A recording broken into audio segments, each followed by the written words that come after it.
And we are back on the Zero Hour. I am Richard RJ Eskow, and while we and others have given a great deal of attention to the president's State of the Union speech this week, let us not neglect to point out a couple things about the Republican response to the State of the Union, which was delivered by the newly elected Senator Joni Ernst of hog castration fame, she whose campaign ad mentioned Democrats and the fact that she used to castrate hogs at the family farm. In the same sentence, you know where she's going with that. Now she is in Washington. She gave the Republican response, and while many people have talked about her odd presentation, her glassy-eyed look, the animatronic nature of the smile that remained frozen on her face throughout the entire presentation. Look, let's be honest. Neither Democrats nor Republicans do a good job of delivering the State of the Union response. For some reason, nobody has mastered that particular genre. Whether you are a Democrat or a Republican, these responses seem to be stiff and glassy and odd. Now, Senator Ernst's response was also noted for its remarkable absence of policy or actual rebuttal to the president's State of the Union. Why? In part because, as she herself says, she began writing it last December when she was chosen to give the so-called rebuttal, which is therefore not a rebuttal at all. It's a pitch for the Republican Party. Now, while it was largely policy-free, there is one element of the speech I would like to have you listen to so we can talk about it for a second. And we'll go to another point after that. But first, let's hear the clip number one. The new Republican Congress also understands how difficult these past 6 years have been. For many of us, the sting of the economy and the frustration with Washington's dysfunction weren't things we had to read about. We felt them every day. There's a lot we can achieve if we work together.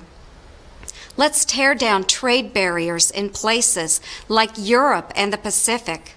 Let's sell more of what we make and grow in America over there so we can boost manufacturing wages and jobs right here at home. Let's simplify America's outdated and loophole-ridden tax code. Republicans think tax filing should be easier for you, not just the well-connected.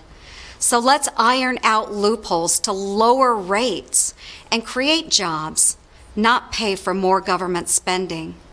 The president has already expressed some support for these kinds of ideas. We're calling on him now. Enough. That's the part that kills me. Number one, where Senator Joni Ernst, in giving her response to the State of the Union, points out that the president has already indicated his support for simplifying the tax code and lowering rates. The sad part about that is that that is true. In fact, the very day after the president gave his State of the Union message with its heavily populist and progressive theme and its proposal to raise taxes on millionaires, his Secretary of the Treasury, Jack Lew, publicly stated that we should dramatically lower corporate tax rates in order to close loopholes, even though corporations in the United States are paying at or near 69-year lows in terms of the actual taxes they pay out. They are enjoying record profits and paying record low taxes. President Obama, Secretary of the Treasury, did in fact say, let's close loopholes and lower rates by 8 points. Now, the problem with this, of course, is that Washington is so infested with lobbyists that they will lower the rate, but they will not close the loopholes, or they will close them and open new ones. So it is to despair to see the points on which the president and the Republicans agree. Also, the president and Republicans agree. Now, first of all, Joni Ernst wants you to think that she and her fellow Republicans feel your pain, that they have suffered through the last 6 years just as you have. Now, Congress is the millionaires club. The Senate is even more so. Anyone who is in that office, especially on the Republican side, is very unlikely to have felt any kind of economic pain in a very, very long time. We'll get to that with Joni Ernst in a minute. So after being just Republicans know what you've been through, what's the solution? More trade deals like the ones that have cost so many American jobs, like NAFTA. They want more of the same. That nobody, not the president, not them, talked about the Republican agenda of deregulation embraced by too many Democrats that led to the financial crisis in the first place. Nobody's talking about that. And liberalizing, quote unquote, trade as if that means that's going to create more jobs for Americans or raise wages for Americans. When we have the evidence in front of us, it costs jobs, it costs wages. The only thing that Joni Ernst had to say of a real policy nature was depressing. And what made it more depressing than anything else were the parts of it that the president and the Democrats may go along with if we don't harass them. But there's another part of this speech I want you to hear too. It's the part everybody's talking about. It's the part where she was talking about her folksy life growing up on the farm. So let's hear that if we could, please. We were raised to live simply, not to waste. It was a lesson my mother taught me every rainy morning. You see, growing up, I had only one good pair of shoes. So on rainy school days, my mom would slip plastic bread bags over them to keep them dry. But I was never embarrassed, because the school bus would be filled with rows and rows of young Iowans with bread bags slipped over their feet. Our parents may not have had hard for what they did have. These days, though, many families feel like they're working harder and harder with less and less to show for it. All right, okay. So here's the thing. Emil, first of all,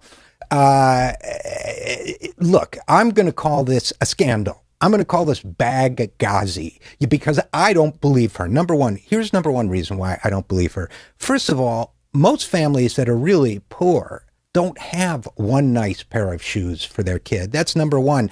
If you had one nice pair of shoes as a school child, that meant your family was doing okay. You weren't supposed to be Imelda Marcos. You weren't supposed to have 3,000 pairs of great shoes or even a dozen pair of great shoes. A kid has one nice pair of shoes. That's it.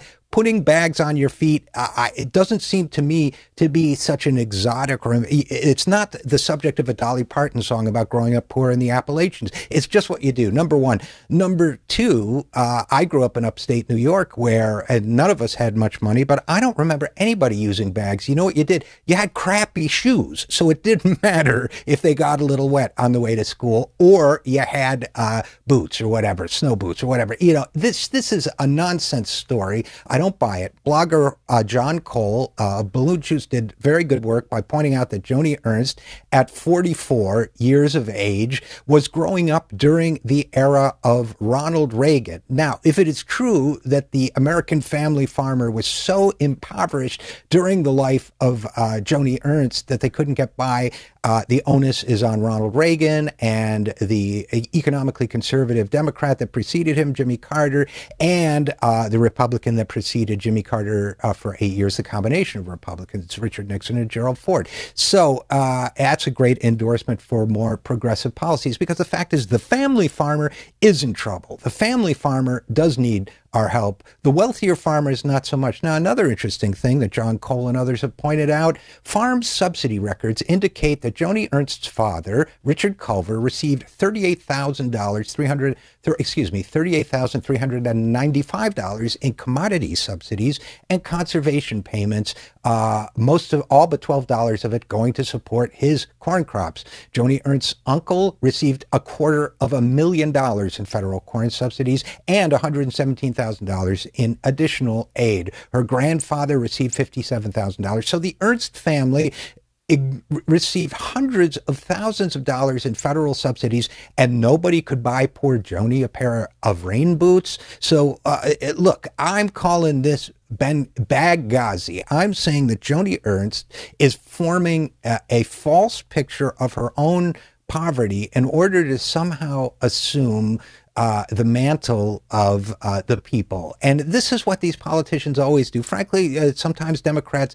do it too. A lot of us grew up in less than ideal circumstances or in less than ideal neighborhoods. The point is, what are your policies going to do about people who are growing up that way now? Now, whatever happened to Joni Ernst, I'm betting that public schools helped her get ahead. I'm betting that public health helped her get ahead in some way, that she was inoculated, that she was protected. I'm betting that her water was kept clean and her roads were kept well maintained and the bridges were safe, and all of the things that government does so well were able to make Joni Ernst the success she is in life today. So I'm calling out all Republicans in this Bag-Ghazi scandal. Stop telling us about your impoverished childhood and start supporting the programs that can make you, people like you, and everyone else get ahead in this world. I'm Richard RJ Eskow, and this is The Zero Hour.